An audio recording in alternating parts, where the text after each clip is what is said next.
বিসমিল্লাহির রহমানির রহিম। আসসালামু আলাইকুম রহমতুল্লাহি বারাকাতু। আল হিকমা তদবির ই হসপিটাল চ্যানেলের সম্মানিত দর্শক ও শ্রোতাবৃন্দ, আশা করি আপনারা সকলেই ভালো আছেন। আমি আপনাদের দোয়ার বরকতে সৃষ্টিকর্তা মহান প্রভু রব্বুল আলামিনের খাস রহমতে ভালো আছি, আলহামদুলিল্লাহ। আজ আমি আপনাদের খেদমতে অত্যন্ত গুরুত্বপূর্ণ এবং প্রয়োজনীয় একটা চিকিৎসা পদ্ধতি এর উপরে আলোচনা করব ইনশাআল্লাহ। আমাদের ভিতরে দেখা যায় অনেক সময় অনেক লোক দাঁতে ব্যথায় প্রচণ্ডভাবে কষ্ট পেতে থাকে। এই দন্ত রোগে আক্রান্ত এমন ব্যক্তিবর্গ দেখা যায় অনেক সময় ডাক্তার দেখাইছে, বলা হয় যে ডাক্তার দেখাইছি, কিন্তু কয়েকদিন সুস্থ থাকি, কিন্তু এরপরে আবার সমস্যা শুরু হয়। আর যখন দন্ত রোগে যেই ব্যক্তি আক্রান্ত হয় সেই বোঝে যে এর কষ্ট কত মারাত্মক। সম্মানিত দর্শকবৃন্দ, যেই রোগে যেই ব্যক্তি আক্রান্ত হয় সেই বোঝে ওই রোগের কষ্ট কত মারাত্মক। তো আর দাঁতে ব্যথা এমন একটা কষ্টদায়ক যে মগজ পর্যন্ত ধরে যায়। আল্লাহ তাআলা রোগ যেমনি ভাবে সৃষ্টি করেছেন, প্রত্যেকটা রোগের শেফাও এবং শেফার ব্যবস্থাও তিনি করেছেন। আজ আমি ওই সমস্ত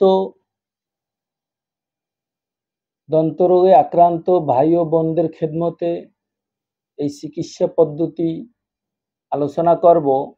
যারা ডাক্তার দেখাইছেন, কিছুদিন সুস্থ থাকেন, এরপরে আবার আক্রান্ত হন, অথবা সর্বসময় দন্তরোগের ঔষধ সেবন করতে থাকেন কিন্তু খুব একটি ফলপ্রসূ হইতেছে না, তাদের জন্য, অথবা যাদের দ্বারা চিকিৎসা করানো সম্ভব নয় তাদের জন্য পবিত্র কালামে পাকের অত্যন্ত পাওয়ারফুল উপকারী এই আমলটি বলবো ইনশাআল্লাহ।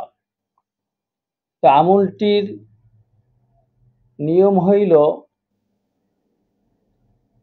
আমরা যখন মাগরিবের নামাজ পড়ব তখন মাগরিবের নামাজের সুন্নত 2 রাকাতে, প্রথম রাকাতে সূরাতুল ফাতিহা পাঠ করব, এরপরে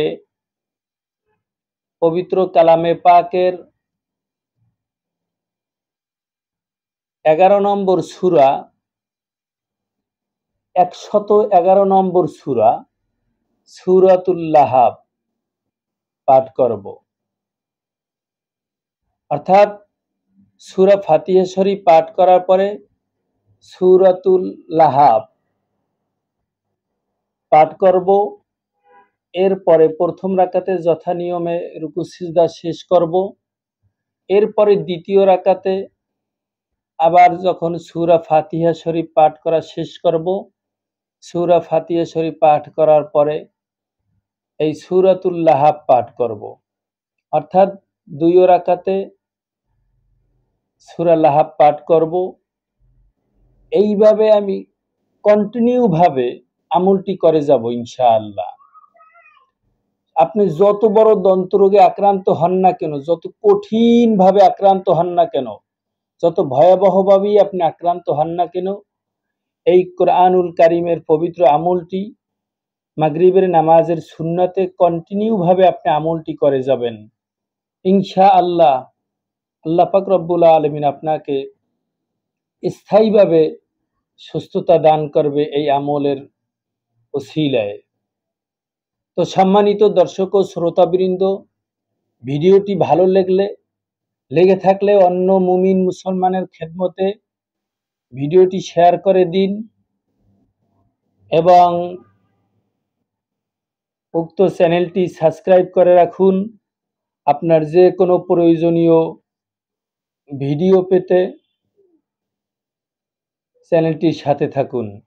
আল্লাহ তাআলা গোটা দুনিয়ার সমস্ত মুসলমান নরনারী সকলকে শারীরিকভাবে সুস্থ রাখুক, ভালো রাখুক, সেই দোয়া কামনা করে আজকের ভিডিওর আলোচনা এখানেই সমাপ্ত করলাম। আসসালামু আলাইকুম ওয়া রাহমাতুল্লাহি ওয়া বারাকাতুহু।